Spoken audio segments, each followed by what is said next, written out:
யுஏஇயோட president ஷேக் முகமது அவர்கள் India வந்ததுனால gen Z தோழர்களுக்கு என்ன பயன் அப்படிங்கிறத பார்ப்போமா? ஜென்சி தோழர்களே, லாஜிக் பார்ப்போமா? வாங்க. கடந்த 19 ஜனவரி 2026 அன்று யுஏஇயோட பிரசிடென்ட் ஷேக் முகமது அவர்கள் இந்தியாவுக்கு வந்து 3 மணி நேரத்துல திரும்ப போயிட்டாங்க. இந்த 3 மணி நேரத்துல அவங்க என்னெல்லாம் பண்ணிருக்காங்க சொல்ல போனா இந்தியா யுஏஇ ஃபியூச்சர் டீல்ஸ் டே அப்படின்னு கூட அந்த டேவை நம்ம சொல்லலாம். அந்த அளவுக்கு ஒரு 7 தலைப்பின் அடிப்படையில ஒப்பந்தம் போட்டிருக்காங்க. அந்த 7 விஷயம் என்னென்ன நம்ம எல்லாம் பார்க்கலாமா? பொதுவா இரு நாடு ஒப்பந்தம் போடும்போது என்ன தெரியுமா அடிப்படையா வச்சு போடுவாங்க?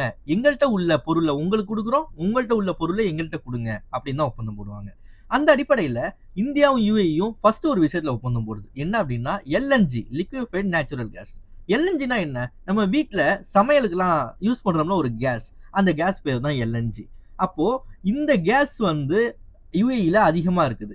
அவங்க வந்து நமக்கு இந்த அளவுக்கு நாங்க தரோம் அப்படின்னு ஒத்துக்கிறாங்க. அது எந்த அளவுக்கு அப்படின்னா 0.5 மில்லியன் டன் பெர் இயர் அப்படின்னு சொல்லி கொடுக்குறாங்க. அது வந்து 10 ஆண்டுக்கு நாங்க உங்களுக்கு தரோம் அப்படின்னு அவங்க ஒப்பந்தம் போடுறாங்க. இந்த கேஸ் வருதுனால என்னென்னலாம் நம்ம பயனடைகிறோம்? ஒன்று, நம்ம குக்கிங்க்கு எந்த தடையும் இல்லாம கேஸ் நல்லா யூஸ் பண்ணலாம். ரெண்டாவது, இண்டஸ்ட்ரீஸ் இயங்குறதுக்கு, ஃபேக்டரி இயங்குறதுக்குலாம் கேஸ் வந்து ரொம்ப அடிப்படை. அதே மாதிரி எலக்ட்ரிசிட்டி ப்ரொடியூஸ் பண்ணவும் கேஸ் ரொம்ப அவசியம். இந்த மாதிரியான விஷயங்கள் வந்து அவங்க நமக்கு உதவுறாங்க. ரெண்டாவது விஷயம் ட்ரேட். ஏற்கனவே $100 பில்லியன் இருந்த ஒரு ஒப்பந்தம் இப்போது $200 பில்லியன் உயர்ந்திருக்குது. அதாவது ட்ரேடுனா என்ன? நம்ம கிட்ட சாஃப்ட்வேர் இருக்கு, மெடிசன்ஸ் இருக்கு, ஃபுட் ஐட்டம்ஸ் இருக்கு. ஆனா யுஏஇ கிட்ட கோல்டு இருக்கு, ஆயில் இருக்கு, கேஸ் இருக்கு. அப்போ நான் இந்த விஷயத்த கொடுக்குறேன், நீ அந்த விஷயத்த கொடு அப்படிங்கிற ஒப்பந்தம் தான். அப்போ இது மூலமா என்ன நமக்கு கிடைக்குது? நிறைய கம்பெனிஸ் உருவாகும், நிறைய வேலை வாய்ப்புகள் உருவாகும். இதனால ஜென்சி கிட்ஸுக்கு நிறைய ஃபியூச்சர்ல நிறைய கரியர் டெவலப் பண்ணிக்கிறது உங்களுக்கு நிறைய ஆப்பர்ச்சுனிட்டிஸ் கிடைக்கும். மூணாவது விஷயம் செக்யூரிட்டி, அதாவது டிஃபென்ஸ் பார்ட்னர்ஷிப் போடுறாங்க. இது எதுக்காக போடுறாங்க? ஒரு நாடு இருக்கு, அவங்க நமக்கு வந்து அச்சுறுத்தலா இருக்கிறாங்க அப்படின்னா அவங்களுக்கு எதிரா இருக்கக்கூடிய நாடுகளை நம்ம எல்லாத்தையுமே ஒன்றிணைக்கிறோம். அப்போ நம்மளும் யுஏயும் போறதுனால நம்ம கிட்ட உள்ள டெரரிஸ்ட் இன்ஃபர்மேஷன் எல்லாத்தையும் நம்ம ஷேர் பண்ணுவோம்.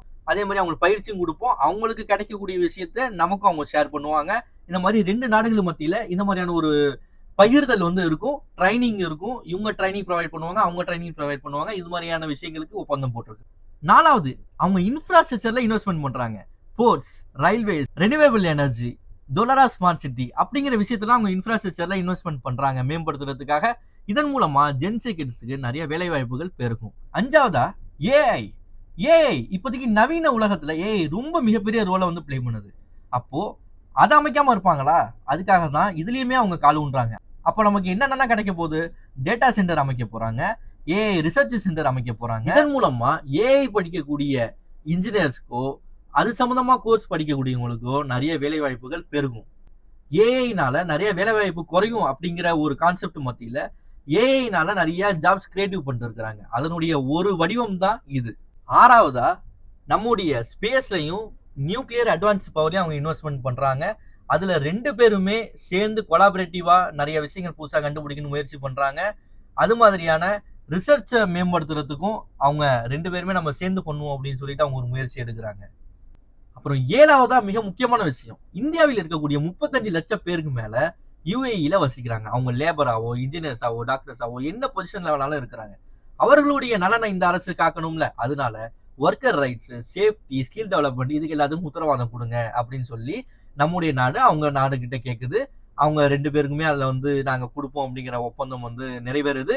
அது மட்டும் இல்லாம இந்த எல்லாமே எங்க தெரியுமா ஒரு புள்ளியில வந்து நிற்கும்? Indian economy. இதனால எல்லாமே இந்தியன் எக்கனாமி மேம்படும். குறிப்பா என்ன ஒரு எக்ஸாம்பிள், ஒரு ஈஸியா அண்டர்ஸ்டாண்ட் பண்ணிக்கிறதா ஒன்று சொல்றேன். நம்முடைய மாமா வெளிநாட்டுல இருக்கக்கூடிய மாமா பணம் அனுப்புறாங்களே, அது இந்தியன் எக்கனாமி. அதோட ரெமிடன்ஸ் என்ன தெரியுமா? Family support. அந்த அனுப்பப்படுகிற பொருளாதாரத்தை வைத்து இங்க ஃபேமிலி வந்து நல்லபடியா ரன் ஆகும். இது எல்லாத்தையுமே சேர்த்து ஒரு புள்ளியில வச்சு பார்க்கறோம் அப்படின்னா மேக்சிமம் இந்தியன் எக்கனாமி மேம்படுறதுக்கு, அப்புறம் டிஃபென்ஸ், இந்த மாதிரியான முக்கியமான விஷயங்கள் எல்லாத்தையுமே 2 நாடும் சேர்ந்து ஒப்பந்தம் போடுறதுனால 2 நாடுமே டெவலப் ஆகும்னு சொல்லிட்டு நம்புறாங்க. அந்த அடிப்படையில போட்டிருக்கிறாங்க. இதன் மூலமா நிறைய ஜென்சி கிட்ஸுக்கு நிறைய ஜாப்ஸ் கிரியேட் ஆகும் போது, சேம் டைம் பிரைவேட் நிறைய வரும்போது என்ன ஆகும்? மற்ற செலவுகளும் கூட அதிகமாக தான் போகும். ஒருத்தவங்க வந்து இங்கே இன்வெஸ்ட்மெண்ட் பண்ணுறாங்க அப்படின்னா அவங்க எந்த லாப நோக்கம் இல்லாமல் பண்ண மாட்டாங்க. லாபத்தை எடுப்பாங்க. அப்படி எடுக்கும்போது மக்களோட பாக்கெட்ல இருந்தும் பெருசாகவும் போகும். இருந்தாலும் மாட்டு வண்டியில போறதுக்கும் நவீன உலகத்துல கார்ல வேகமா போய் ரீச் ஆகிறதுக்கும் நிறைய வித்தியாசம் இருக்குல்ல. அதை தான் நம்ம பார்க்கணும். காசு செலவு பண்ணாலும் நம்ம ஒரு விஷயத்துக்கு சீக்கிரம் போய் ஒரு இடத்துக்கு நம்ம சீக்கிரம் போய் ரீச் ஆயிடுறோம். அந்த அடிப்படையில் தான் நம்ம இதை பார்க்கணும். நன்றி.